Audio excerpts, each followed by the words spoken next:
안녕하세요. 대기업 시청자 휴스틸 주주 여러분들 반갑습니다. 저는 휴스틸 관련돼서 여러분들이 투자하시면서 알고 계셔야 되는 중요한 이슈와 주가 영향을 미칠 만한 요소들 전달드리는 멘토 이진욱입니다. 자, 오늘 휴스틸의 주가가 좀 조정세를 많이 나타냈습니다. 어제 거래대금을 크게 터뜨리면서 이제 본격적으로 한층 더 시세를 좀 내주려나 했었는데, 아무래도 오전에 좀 기자회견이 진행되고 나서 전체적으로 시장이 좀 재료 소멸에 대한 인식을 반영을 좀 하고 있는 게 아닌가, 좀 그런 생각이 드네요. 그래서 오늘은 여러분들과 얘기해 볼 주제는 결국에는 이 기자회견 관련돼서 여러 가지 이 Q&A 총 정리분을 제가 가지고 왔습니다. 이제 관련돼서 내용들 오늘 좀 보시면 그동안 우리가 생각했었던 의혹들을 좀 풀 수 있는 중요한 자료가 될 것 같으니까 집중하시면서 바로 가보도록 할게요. 자, 6월 7일 오늘이죠. 오전 10시에 이 포항 영일만 관련돼서 여러 가지 의혹들과 이 궁금한 사항들에 대해서 풀어주기 위해서 이 결국 기자회견을 실시하게 됐습니다. 그래서 이 해당 관련 내용들이 굉장히 많았는데 제가 여러분들에게 좀 간단하게 정리해서 좀 전달해 드리기 위해서 몇 가지 정리를 좀 해왔습니다. 그래서 해당 내용들 함께 보도록 하게 되면, 자, 결론만 일단 말씀드리면 이 석유와 가스가 존재한 가능성이 모두 다 갖춰져 있다라는 게 일단 결론이에요. 그래서 일단 분석을 해보니까 이 석유가 존재하기 위해서는 뭐 한 4개 정도의 존재가 확인이 돼야 되는데, 뭐 트랩이라던가 그 다음에 덮개암, 기반암, 저류층, 뭐 탄화수소 뭐 이런 부분들이 있어야 되는데, 이게 다 모두 다 확인이 되고 있는 것으로 보여진다. 그래서 가능성이 높다라고 결국 얘기하는 게 주요 골자 내용이었습니다.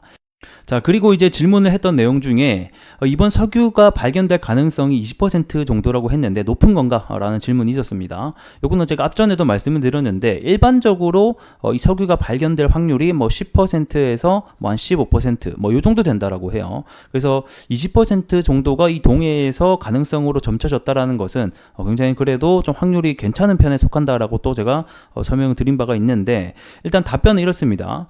최근 20에서 25년간 발견된 이 유정 중에서 이 가장 큰 매장량이 있는 게 이 가이아나라는 매장량 하나 있어요. 그래서 이 나라가 굉장히 작은 나라인데 이 석유가 발견되고 나서 지금 현재 굉장히 좀 떼부자가 된 나라가 하나 있습니다. 그래서 이때 당시에 이 프로젝트가 여기에 이제 그 엑스모빌이랑 그 다음에 현재 발표하고 있는 이 액트지오의 이 대표도 같이 참여를 했던 기록이 있습니다. 그래서 그때 당시에 나도 참여를 했었는데 가능성이 16%였다.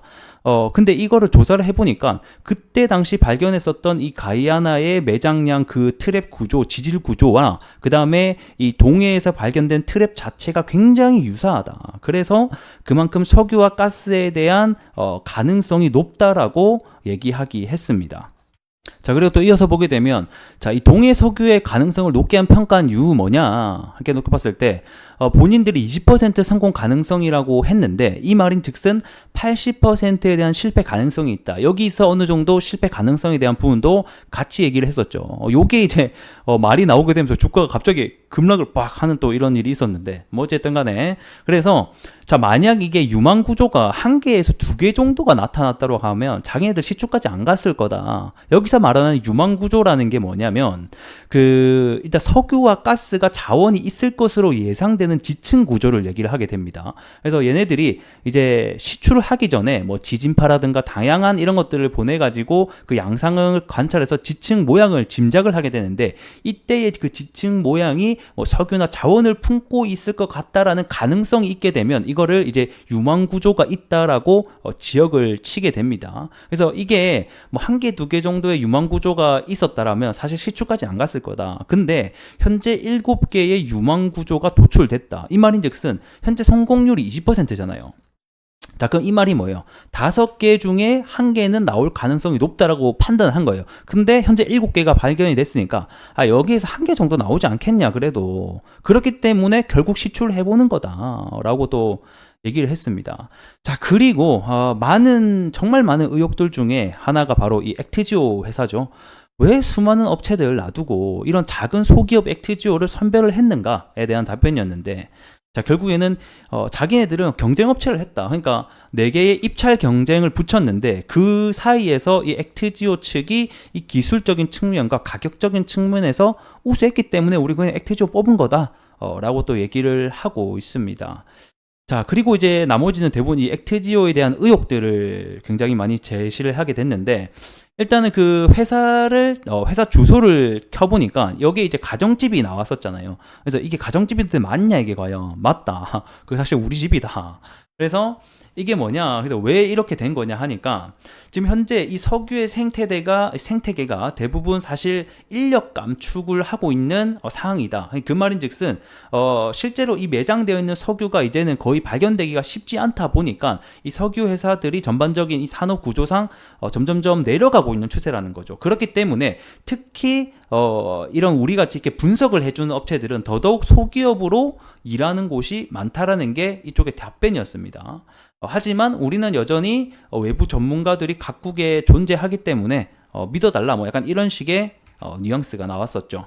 그래서 이게 6번 질문과 결국 이어지는 건데, 왜 이런 대기업들 놔두고 이런 의혹들을 받게 했냐. 사실 저도 이게 가장 궁금하긴 했었거든요. 근데 일단은 정부에서 하는 답변은 우리는 입찰 경쟁을 통해서 한 거고, 그리고 얘네들은 시추를 담당하는 회사가 아니다. 그러니까 말 그대로 요게 이제 하나 석유를 파기 위한 과정이 뭐 물리 탐사를 먼저 자료 수집을 하고요. 그 다음에 뭐 전산 처리, 그 다음에 재료 해석, 그리고 나서 유망 구조, 그리고 이제 시추 뭐 이런 작업들이 있단 말이에요. 그렇게 봤을 때 이런 탐사를 하는 회사들이 보통 크지, 이런 데이터를 분석하는 회사들은 대부분 작게 소규모로 진행되는 경우가 많다. 우리뿐만 아니라 다른 그 뭐 이런 석유를 발견했을 때도 이런 데이터 분석을 소규모 하는 회사들도 많이 진행을 한다. 그래서 너무 걱정하지 말라, 약간 이런 식으로 답변을 하더라고요. 그런 식으로 일단 답변을 해서 우리가 선택이 됐다, 뭐 이렇게 얘기를 하고 있었고, 그 다음에 뭐, 일단은 이제 얘기를 할 때 다른 회기업들도 이번 이 석유 사태에 대해서 관심을 많이 보이고 있다라고 얘기를 하고 있었는데, 요게 이제 기자가 어딘지 그거 말해줄 수 있어? 하니까, 안 돼. 했습니다. 그래서 일단은 제가 알기로는 다른 해외랑 그 다음에 그 S&P 측에서도 뭐 확률이 희박하다, 뭐 약간 이런 식으로 보고서를 낸 것을 제가 봤었는데, 뭐 일단은 뭐 그렇다고 합니다. 뭐 일단 요거는 지켜봐야 될 것 같고. 자, 그 다음 보게 되면 우드사이드랑 왜 다른 결론이 나왔냐. 사실 저도 요거 굉장히 궁금했거든요. 요거 모르시는 분들이 또 많으실 것 같아서 간략하게 제가 이번에 나왔던 의혹을 좀 정리를 해보도록 하겠습니다. 자, 이번에 굉장히 많은 의혹들 중에 가운데 이게 가장 저는 조금 좀 문제가 되고 있다라고 보고 있는데, 그 중에 하나가 바로 이 우드사이드 관련된 이 보도자료입니다. 6월 6일 쉬는 날에, 그리고 6월 5일 날 이제 장 끝나고 해당 이제 뉴스가 막 여러 가지로 보도가 됐었는데, 이 우드사이드라는 회사가 어떤 회사냐면 호주에서 가장 큰 이 석유 최대 기업 중에 하나입니다. 그러니까 석유 개발 회사죠. 그래서 이 석유 개발 회사가 이 영일만 해서 가망이 없다라는 당시에 결론을 내게 됐습니다. 이 회사가 2007년부터 해서 2016년까지 한국석유공사와 함께 이 8강구 그리고 6-1강구 북부 지역에 대한 탐사를 공동으로 수행을 했었거든요. 당시에 보게 되면 여기가 8강구고 6-1강구가 여기입니다. 그래서 여기 지역을 같이 함께 어느 정도 유망 지역까지는 안 갔고, 어쨌든 간에 좀 가능성이 높다라는 평가와 함께 거의 한 10년가량을 함께 조사를 했었는데, 결국에는 얘네들이 철수를 했다라는 거예요. 이렇게 큰 회사도 10년간 탐사를 해서 없다라는 결론이 나왔는데, 이 작은 회사에서 어떻게 믿고 진행을 하냐라는 게 주요 의혹들이었었고요. 그래서 그때 당시에 우드사이드가 50%의 이 지분 조건으로 조강권까지 확보를 했었는데, 요거까지 포기하고 철수를 했었거든요. 그래서 23년도 이 반기 보고서에 따르면 우드사이드는 이번 탐사 포트폴리오 최적화하는 과정에서 더 이상 장래성이 없는 광고를 퇴출시켰다라는 보고서를 내기도 했었습니다. 그래서 그 대상 중에 한 곳으로 바로 우리나라가 또 지목이 됐었어요.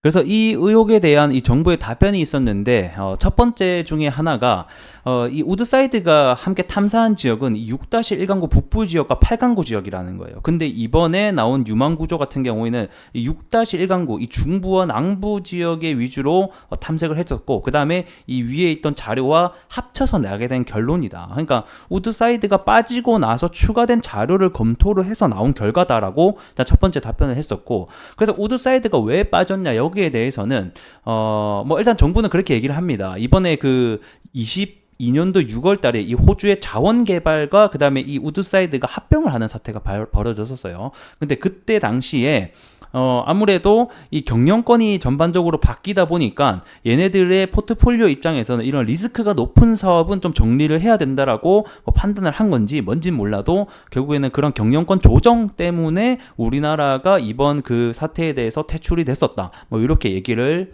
했었습니다. 자, 그래서 다시 돌아와서 결국에는 이번 결론 도출 중에서 우드사이드가 이 경영 합병으로 인해서 뭐 나갔다라고 얘기를 하고 있고, 이번 유망 지역은 우드사이드가 보지 못한 구역도 포함이 되어 있다라고 어느 정도 얘기를 했습니다. 자, 그리고 이제 다 왔습니다.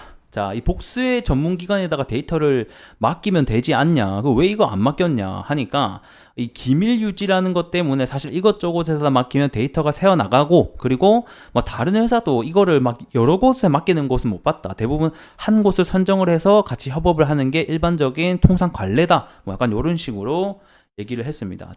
자, 그리고 이제 마지막으로 제가 가지고 와봤는데, 이건 중요한 건 아닙니다. 왜 대통령이 직접 보고했냐, 아직 확실하지도 않은데 이 가능성 가지고만으로도 대통령이 보고할 사항이었냐, 이런 그 정치권에서의 어떤 문제들이 많았거든요. 일단 하는 말이 뭐 중대한 사항이기도 하고, 다른 나라에서도 이 석유 관련된 대통령이 직접 보고하는 사례들이 있다. 이렇게 좀 간단하게 정리해 보도록 하겠습니다. 근데 뭐 결론은 가능성이 높으니까 시초해보자 라는 게 결국에는 결론이 됐다, 이렇게 알고 계시면 될 것 같네요. 자, 차트 보면서 마무리하도록 하겠습니다. 우리 휴스틸 같은 경우에는 이런 유정용 강간 제품을 만들어서 판매를 하고 있기 때문에 이번 시추 관련주로 엮이게 됐었죠. 제가 여기 아래 바닥 부분에 있을 때부터 현재는 석유주들이 올라가고 있지만, 이 테마라고 하는 게 언제든지 순환매가 돌아가고 그 안에서의 옥석 가리기가 점차적으로 심화될 수가 있습니다. 그래서 이 유정용 강간은 결국에는 시추 작업이 시작이 되고 나서 정말 이 뭐라고 해야 될까요? 이 석유와 가스가 있다라는 결론이 도출되잖아요. 그때부터는 이 도시로 옮기기 위해서 이 파이프, 결국에는 유정용 강간이 쓰여지게 되거든요. 그때부터는 본격적으로 유정용 강간 업체들이 올라갈 수 있다는 점 우리가 좀 알고 계시면 좋을 것 같은데, 일단은 오늘 단기적으로는 시장에서는 좀 재료 소멸에 대한 인식을 가지고 있는 것 같습니다. 아무래도 이번 주에 수요일 그리고 오늘 금요일까지 해서 두 차례의 기자회견 일정이 있었잖아요. 그 기자회견 일정에 대한 기대감 때문에 주가가 어느 정도 방어를 해주면서 올라갔었는데, 오늘은 이제 그 해당 단기적인 일정이 끝나다 보니까 전체적으로 시장이 해당 관련주들이 하락이 나오고 있는 상태입니다. 그래서 휴스틸뿐만 아니라 대표적인 강간주들 여러 가지 회사들이 전부 다 하락을 나오고 있는 상태고, 현재는 넥스틸이 그래도 대장주의 역할을 해주면서 좀 버텨주는 흐름세를 보여주고 있습니다. 여기서 우리가 지켜봐야 되는 포인트는, 넥스틸이 현재는 유정용 강간에서 좀 대장주 역할을 해주고 있지만 언제든지 대장주는 바뀔 수 있습니다. 왜냐하면 처음 대장주였던 게 이 하이스틸이었거든요. 이 하이스틸이 이 해당 관련주 대장주 역할을 했었는데, 그게 이제 넥스틸로 옮겨갔어요. 그 말인즉슨 넥스틸에서 다시 한 번 더 우리 휴스틸로 또 대장주가 바뀔 수 있다라는 겁니다. 그런 포인트들 알고 계시면 좋을 것 같고, 그리고 또 우리가 알아야 되는 리스크적인 부분은 결국에는 이러한 종목들 그리고 재료들이 테마라는 거예요. 테마라고 하는 것은 이런 이슈가 있었을 때는 주가가 막 올라가지만 이슈가 꺼지고 나면 주가가 다시 한 번 더 원래 가격대로 돌아올 수도 있다는 점 알고 계셔야 될 것 같습니다. 그래서 1차적으로는 어제 터졌던 이 기준봉, 양봉이죠. 거래대금이 굉장히 많이 터지게 됐었고, 오늘 음봉이 나오긴 했었는데 어제 거래대금에 비해서는 좀 작은 모습을 우리가 확인해 볼 수가 있죠. 그래서 여기서 제가 봤을 때 이 기준봉의 저점만 좀 안 깨주면 다시 한 번 더 기술적 반등이 충분히 나올 수 있지 않겠느냐, 이렇게 보고 있습니다. 그래서 지금은 시장에서 재료 소멸 인식으로 보여지고 있으나 향후에 정말 석유가 발견이 됐다, 이런 소식이 들리면 우리 유정용 관광업체들이 좀 주가가 한층 좀 크게 띄워주길 바라면서 저도 그런 기대감을 가지면서 오늘 영상 좀 마무리해 보도록 하겠습니다. 자, 구독과 좋아요 한 번씩 부탁드리면서 저도 다음 시간에 뵐게요.